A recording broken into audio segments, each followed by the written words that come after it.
৭২ পূজা ৭২-এর সংবিধান এবং চুপ্পুকে ধরে রাখার ব্যাপারে ক্ষমতার যে ভরকেন্দ্রগুলো আছে কোথাও না কোথাও সে ওয়াদা দিয়ে আসছে যে আমার ক্ষমতায় আসা, আমার দেশে ফিরে আসা, আমার সরকারে যাওয়ার শর্ত সমূহের ভিতরে এটা থাকবে যে আমি চুপ্পুকে সরাবো না, আমি চুপ্পুকে হাসি মুখে রিসিভ করব, গাড়ির সামনে দাঁড়ায় থাকবো। এই ওয়াদা সে কোথাও না কোথাও দিয়ে আসছে, সে এইটা থেকে উজ্জ করতে পারছে না।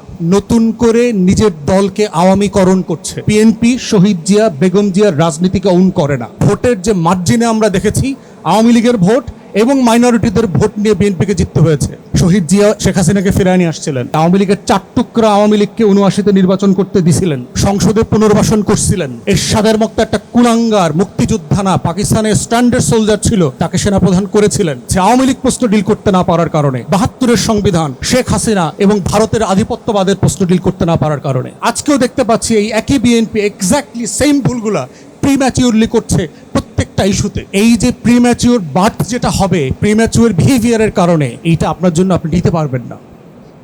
এবং দেখেন জুলাই জাতীয় সনদ আমরা যারা স্বাক্ষর করেছি, অঙ্গীকারনামায় লেখা আছে যে আমি আদালতে অথবা অন্য কোনো ফ্রেমে এই অঙ্গীকারনামায় এটা ওয়াদা করছি যে এই সনদকে আমি চ্যালেঞ্জ করব না। দেখেন আমার লার্নার ফ্রেন্ড শিশির গতকালকে বলেছে গুরুত্বপূর্ণ প্রত্যেকটা সংস্কারকে সে চ্যালেঞ্জ করেছে আদালতে, ব্যাকডোর দিয়ে করছে। ভাবখানা এরকম যে আমরা whole nation is a bunch of idiots, we are simply do not understand their backdoor palace politics. আমরা কেউ কিছু বুঝতে পারছি না। না আমরা তো কিছু করি নাই। আরে ভাই, কে মামলা করতেছে, কোন চেম্বারে মিটিং হইতেছে, কোন স্ট্যান্ডিং কমিটির মেম্বার কি লেখা দিতেছে, এগুলো সবই তো আমরা জানি। আমরা চাইল্ড ডাল সিদ্ধ করে খাই না? তাহলে এই যে রিপিটেডলি আপনি একটা ন্যাশনাল প্লেজ, যেভাবে শেখ মুজিব আওয়ামী লীগ আমার স্বাধীনতা মুক্তির লড়াইতে অফ দ্য ফার্স্ট টাইম সে ক্ষমতা আসার সাথে সাথে আমার স্বাধীনতার ঘোষণাপত্রের সাথে বেইমানি করেছে। ৯১ এবং ২০০৮ মিলিয়ে বিএনপি এবং আওয়ামী লীগ আমাদের ৩ দলীয় জোটের রূপরেখার সাথে যে ন্যাশনাল প্লেস ছিল সেইটার সাথে বেইমানি করেছে। 111-এর সময় কিন্তু আওয়ামী লীগের প্লেস ছিল। ডক্টর আকবর আলী খান থেকে শুরু করে যারা যারা রিফর্ম কমিশনে কাজ করেছেন তাদের যে শতাধিক প্রস্তাবনা ছিল, ওয়াদা ছিল আওয়ামী লীগ ক্ষমতা সেগুলো সব করবে। ২৩টা কি ২৬টা করেছে অফ দেয়ার কনভিনিয়েন্স, তাদের সুবিধা মতো করেছে, বাকিগুলো করে নাই। এবং এখনও দেখেন ওই যে কালকে শিশির বলেছে ১০০ এতগুলো তো আমরা মেনে নিয়েছি। কোনগুলো মেনে নিয়েছে? ওই যে শহীদ সালাউদ্দিন কাদের চৌধুরীর একটা দুষ্ট গল্প আছে, দেখবেন সোনা মিয়া আর লাল মিয়ার কথা বলছে না, জমি ভুল নামে রেজিস্ট্রেশন হয়ে গেছে। যেখানে যেখানে বিচারপতির বয়স বাড়ছে সংশোধনী বাতিল, বিচারপতির বয়স ঠিক আছে। জুলাই জাতীয় সনদ সংবিধানে নাই, তবে নির্বাচনের অধ্যাদেশটা সঠিক, এটা আইনসম্মত। গণভোটের আদেশ অধ্যাদেশ এগুলো নিয়ম মাফিক হয় নাই, তবে ভোট ৫০-৫১% ভোট যেটা হয়েছে এটা সঠিক, সুষ্ঠুভাবে হয়েছে। এইগুলো তো সংবিধানে বলা ছিল না। ১৪২-এর বাইরে তো আমরা অন্য কিছু যোগ বিয়োগ করতে পারবো না, তবে ৫ম সংশোধনী ফিরে আসবে। মানে দেখেন ওই যে সোনা মিয়ার লাল মিয়ার গল্প। এবং এটা সালাউদ্দিন কাদের চৌধুরী বলে গেছে, কারণ সে তার দলের ডিএনএ তো আমার থেকে ভালো বুঝে। তাহলে এখন এই কাজগুলো করতেছে যে কনস্টিটিউশনাল ফ্রেম দিয়ে একটা পলিটিক্যাল কোয়েশ্চেনকে ডিল করার চেষ্টা করছে। তত্ত্বাবধায়ক সরকার ব্যবস্থা equally was a political question, এটা কোনো আইনি ফ্রেমওয়ার্ক ছিল না।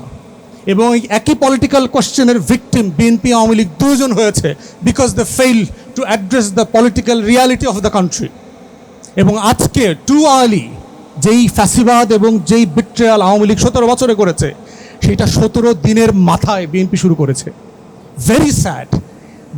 যেই দলটার লক্ষ লক্ষ নেতাকর্মী যেই পরিমাণ জুলুম নির্যাতনের শিকার হয়েছে গত ১৭টা বছর, যাদের জন্য আমরা সবাই একসাথে মিলে লড়াই করেছি, তারা কিভাবে এই জাতীয় প্লেজ ওয়াদার সাথে বেইমানি করে এত অল্প সময়ের ভিতরে, এত তাড়াতাড়ি?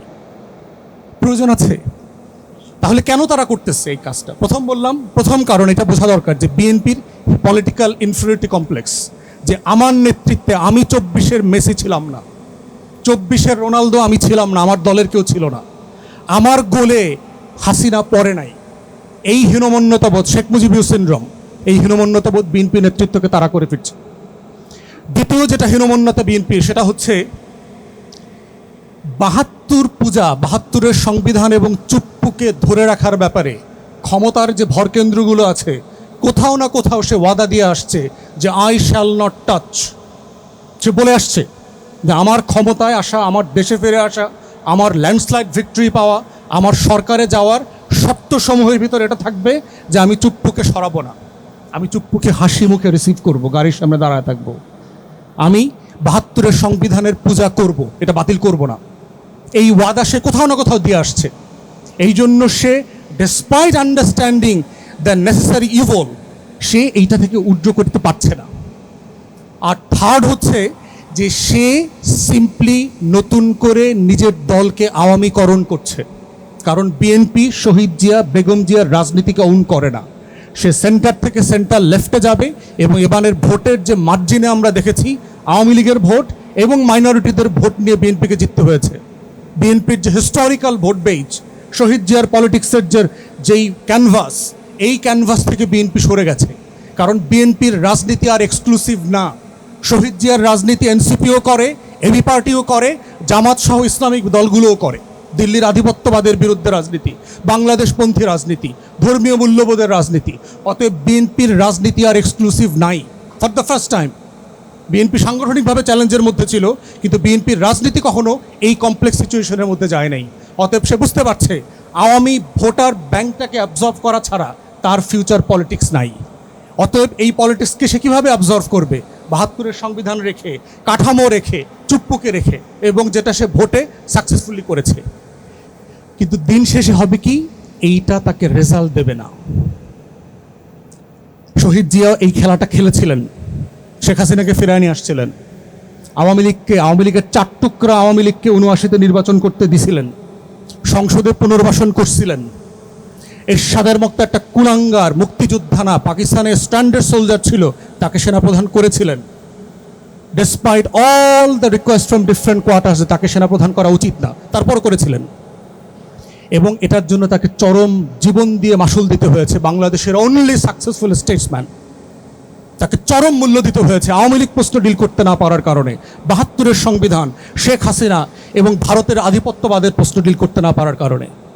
এবং আজকেও দেখতে পাচ্ছি এই একই বিএনপি এক্স্যাক্টলি সেম ভুলগুলা প্রিম্যাচিউরলি করছে প্রত্যেকটা ইস্যুতে। এবং এই যে প্রিম্যাচিউর বার্থ যেটা হবে প্রিম্যাচিউর বিহেভিয়ারের কারণে, এইটা আপনার জন্য আপনি নিতে পারবেন না। It would be so much for you to take. অথবা আমরা বলছি যে এখনও সময় আছে, please come back to your senses, behave just simply with your common sense, যে আল্লাহর ওয়াস্তে দেশটাকে অস্থিতিশীল করিয়েন না।